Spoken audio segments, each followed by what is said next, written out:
ಬೈರ್ಮಂಗಲದಿಂದ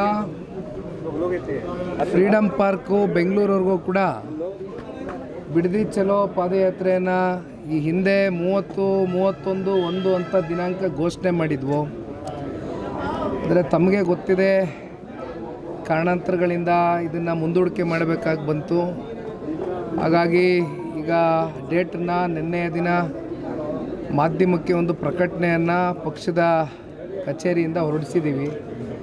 9, 10, 11 3 ದಿನಗಳ ಕಾಲ ಬೈರ್ಮಂಗಲದಿಂದ ಫ್ರೀಡಮ್ ಪಾರ್ಕ್ವರೆಗೂ ರೈತರ ಜೊತೆಯಲ್ಲಿ ರೈತರು ಅನುಭವಿಸ್ತಾ ಇರ್ತಕ್ಕಂಥ ಸಮಸ್ಯೆಗಳೇನಿದೆ ಅದನ್ನು ಪಾದಯಾತ್ರೆ ಮೂಲಕ ಸರ್ಕಾರಕ್ಕೆ ಬಿಸಿ ಮುಟ್ಟಿಸ್ತಕ್ಕಂಥ ಒಂದು ಪ್ರಯತ್ನವನ್ನು ಈ ಹಿಂದೆಯೂ ಕೂಡ ಬೈರ್ಮಂಗಲದಲ್ಲಿ ಪಾದಯಾತ್ರೆಯನ್ನು ಮಾಡಿದ್ವಿ. ಈಗ ಬೆಂಗಳೂರವರೆಗೂ ಕೂಡ ಪಾದಯಾತ್ರೆಯನ್ನು ಅದನ್ನು ವಿಸ್ತರಣೆಗೊಳಿಸಬೇಕು ಅಂತಕ್ಕಂಥ ನಿರ್ಧಾರವನ್ನು ಹಿಂದೆಯೂ ಕೂಡ ಮಾಡಿದ್ವಿ.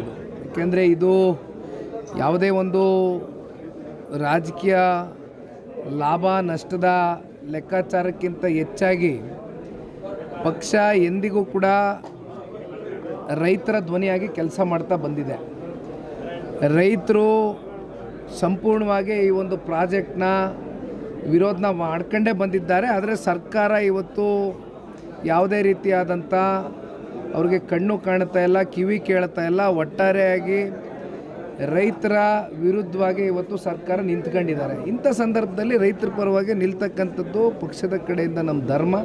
ಹಾಗಾಗಿ ನಮ್ಮ ಜವಾಬ್ದಾರಿಯನ್ನು ನಾವು ಮೆರಿತಾ ಇದ್ದೇವೆ. ಹೇಗಿರುತ್ತೆ ಸರ್ ಹೋರಾಟ? ಎಷ್ಟು ದಿನ ಅಂದರೆ ಯಾರೆಲ್ಲ ಪಾಲ್ಗೊಳ್ತಾರೆ? ಯಾವ ಥರ ಇರುತ್ತೆ ಸರ್? ದಿನಕ್ಕೆ ಎಷ್ಟು ಕಿಲೋಮೀಟರ್ ಇರುತ್ತೆ? 3 ದಿನಗಳ ಕಾಲ ಪಾದಯಾತ್ರೆ ಮಾಡ್ತಾ ಇದ್ದೀವಿ. ಹೆಚ್ಚು ಕಮ್ಮಿ ಫ್ರೀಡಮ್ ಪಾರ್ಕ್ವರೆಗೂ ಅಂದರೆ 38 ಕಿಲೋಮೀಟ್ರ್ವರೆಗೂ ಪಾದಯಾತ್ರೆ. ಮೊದಲನೇ ದಿನ, 2ನೇ ದಿನ, 3ನೇ ದಿನ ಅಂತ ಪಾದಯಾತ್ರೆಯ ಎಷ್ಟೆಷ್ಟು ಕಿಲೋಮೀಟ್ರ್ಗಳು ಹೆಜ್ಜೆಯನ್ನು ಹಾಕಬೇಕು ಅನ್ನೋವಂಥದ್ದು ಈಗಾಗಲೇ ಒಂದು ತೀರ್ಮಾನ ಮಾಡ್ಕೊಂಡಿದ್ದೇವೆ. ಸಂಪೂರ್ಣ ಜನತಾದಳ ಪಕ್ಷದ ಕಾರ್ಯಕರ್ತ ಬಂಧುಗಳು, ಶಾಸಕರು, ಮಾಜಿ ಶಾಸಕರು, ಮಾಜಿ ಮಂತ್ರಿಗಳು, ವಿಶೇಷವಾಗಿ ನಮ್ಮ 4 ತಾಲೂಕುಗಳು ಇವತ್ತು ನಮ್ಮ ಜಿಲ್ಲೆಯಲ್ಲಿ ಇನ್ಕ್ಲೂಡಿಂಗ್ ಆರೋಹಳ್ಳಿನೂ ಸೇರಿದ್ರೆ ಇವತ್ತು 5 ತಾಲೂಕುಗಳಾಗ್ತವೆ.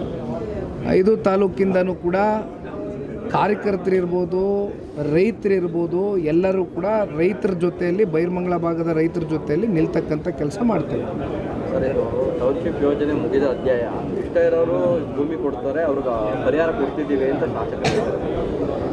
ಈಗ ಅವರು ಏನು ಬೇಕಾದ್ರೂ ಮಾತಾಡ್ಕೊಳ್ಳಿ. ಈಗ ಕಾನೂನಿನ ಅಡಿಯಲ್ಲಿ ನಾವು ಹೋರಾಟಕ್ಕೆ ಈಗಾಗಲೇ ಕೈಗೆ ಎತ್ಕೊಂಡಾಗಿದೆ. ಸೋಮವಾರದ ದಿನ ಫೈಲಿಂಗ್ ಆಗ್ತಾಯಿದೆ. ಕಾನೂನಿನ ಅಡಿಯಲ್ಲಿ ರೈತರ ಪರವಾಗಿ ನ್ಯಾಯಾಧೀಶರು ಯಾವ ಒಂದು ತೀರ್ಪನ್ನು ಕೊಡ್ತಾರೆ, ಯಾವ ಒಂದು ತೀರ್ಮಾನವನ್ನು ತೆಗೆದುಕೊಳ್ತಾರೆ, ನಾವೆಲ್ಲರೂ ಕಾದು ನೋಡೋಣ. ನಾವೇನೇನು ಸಬ್ಮಿಟ್ ಮಾಡಬೇಕು ಅಂಡರ್ ದ ಲಾ, ನಮಗಿರ್ತಕ್ಕಂಥ ಅವಕಾಶಗಳೇನಿದೆ ಅವೆಲ್ಲ ದಾಖಲಾತಿಗಳು ರೈತರ ಪರವಾಗಿ. ರೈತರು ಭಾಳ ಜನ ವಕಾಲತ್ತಿಗೆ ಸೈನ್ ಹಾಕಿದ್ದಾರೆ, ನೊಂದಿದ್ದಾರೆ, ಬೆಂದಿದ್ದಾರೆ. ಒಟ್ಟಾರೆಯಾಗಿ ಇವತ್ತು ಕೋರ್ಟ್ ಅಂಗಳದಲ್ಲಿ ಕೂಡ ಸೋಮವಾರದ ದಿನದಿಂದ ಶುರು ಆಗ್ತದೆ ಫೈಲಿಂಗು.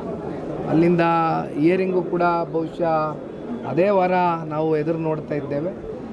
ಕೋರ್ಟು ಕೂಡ ರೈತರ ಪರವಾಗಿ ನಿಲ್ತಾರೆ ಅಂತಕ್ಕಂಥ ಒಂದು ಭರವಸೆ ಭಾಳ ಸ್ಪಷ್ಟವಾಗಿ ನನ್ನ ಒಂದು ಮನಸ್ಸಲ್ಲಿದೆ. ರಾಜ್ಯ ಮಟ್ಟದಲ್ಲಿ ಯಾರ್ಯಾರು ನಾಯಕರು ಭಾಗಿಯಾಗ್ತಾರೆ? ಎಲ್ಲ ಬರ್ತಾರೆ. ದೇವೇಗೌಡರು ಸಾಹೇಬರು ಬರ್ತಾರೆ, ಕುಮಾರಣ್ಣ ಅವರು ಬರ್ತಾರೆ. ಒಟ್ಟಾರೆಯಾಗಿ ರೈತರ ಜೊತೆ ಇಡೀ ಪಾರ್ಟಿ ನಿಂತ್ಕೊಳ್ಳುತ್ತೆ. ಸರ್, ಈಗ ಕೆಲವೊಂದು ಹೋರಾಟಗಳ ವಿಚಾರ ಬಿಜೆಪಿ ಮತ್ತು JDS ಸಪ್ರೇಟ್ ಹಾಕಿರೋದಿಲ್ಲ ಸರ್, ಸೆಂಟ್ರಲ್ ಎಲ್ಲ ಜೊತೆಲಿಕ್ಕಿಲ್ಲ. ಅದು ಈ ವಿಚಾರಗಳಲ್ಲಿ ಕಾವೇರಿ ವಿಚಾರವಾಗಿರ್ಬೋದು, ಈ ವಿಚಾರವಾಗಿ ಅವರು ಪಾದಯಾತ್ರೆ ಮಾಡ್ತೀನಿ ಅಂದರೆ ಒಟ್ಟಿಗೆ ಮಾಡಿದ್ರೆ ಅದೊಂದು ಮೆಸೇಜ್ ಬೇರೆ ಥರ ಇರ್ತಿತ್ತಲ್ಲ. ಈಗ ಸಪ್ರೇಟ್ ಮಾಡೋದು ಯಾಕೆ? ಈಗ ಕಾವೇರಿ ವಿಚಾರದಲ್ಲಿ ನಿಮಗೆ ಗೊತ್ತಿದೆ ಮನೆಯಲ್ಲಿ ಏನಾಯಿತು ಅಂತ. ಈಗ ಅಜ್ಜಿಯವರ 11ನೇ ದಿನದ ಕಾರ್ಯ ಇತ್ತು. ಹಾಗಾಗಿ ಇಂಥ ಸಂದರ್ಭದಲ್ಲಿ ನಾವು ಇವೆಲ್ಲವೂ ಕೂಡ ಮಾತಾಡೋದಕ್ಕೆ ಆಗ್ತಾ ಇರಲಿಲ್ಲ. ಆದರೂ ಕೂಡ ನಮ್ಮ ಮಂಡ್ಯ ಜಿಲ್ಲಾಧ್ಯಕ್ಷರಿಗೆ, ನಮ್ಮ ಮಾಜಿ ಶಾಸಕರಿಗೆ ಎಲ್ರಿಗೂ ಕೂಡ ನಾನು ಕರೆ ಮಾಡಿ ಮಾತಾಡಿದ್ದೀನಿ. ಈಗ ನಮ್ಮ ಮಿತ್ರ ಪಕ್ಷ ಕೆಲವೊಂದಷ್ಟು ಸಂದರ್ಭದಲ್ಲಿ ಅವರು ಕೂಡ ಒಂದಷ್ಟು ತೀರ್ಮಾನಗಳು ತಗೊಳ್ಬೇಕಾಗ್ತದೆ. ಹೋರಾಟಗಳು, ಪ್ರತಿಭಟನೆಗಳು, ಪಾದಯಾತ್ರೆಗಳು ಇವೆಲ್ಲವೂ ಕೂಡ ಒಂದೊಂದು ಸಲ ಪ್ರತ್ಯೇಕವಾಗಿ ಮಾಡಬೇಕಾಗ್ತದೆ, ಒಂದೊಂದು ಸಲ ಒಟ್ಟಾರೆಯಾಗಿ ಮಾಡಬೇಕಾಗ್ತದೆ. ಹಾಗಾಗಿ ಇಲ್ಲಿ ವ್ಯತ್ಯಾಸ ಅಂತಕ್ಕಂಥದ್ದೇನಿಲ್ಲ. ಆದರೆ ಯಾವುದು ಪ್ರತ್ಯೇಕವಾಗಿ ಮಾಡಬೇಕು, ಯಾವುದು ಒಟ್ಟಾಗಿ ಮಾಡಬೇಕು ಅನ್ನೋವಂಥ ತೀರ್ಮಾನಗಳು ಆಯಾ ಸಂದರ್ಭ. ಹೆಚ್ಚಿನ ವಿಡಿಯೋಗಳಿಗೆ ಪ್ರತಿಧ್ವನಿ ಯೂಟ್ಯೂಬ್ ಚಾನೆಲ್ ಸಬ್ಸ್ಕ್ರೈಬ್ ಮಾಡಿ, ಬೆಲ್ ಐಕಾನ್ ಕ್ಲಿಕ್ ಮಾಡಿ.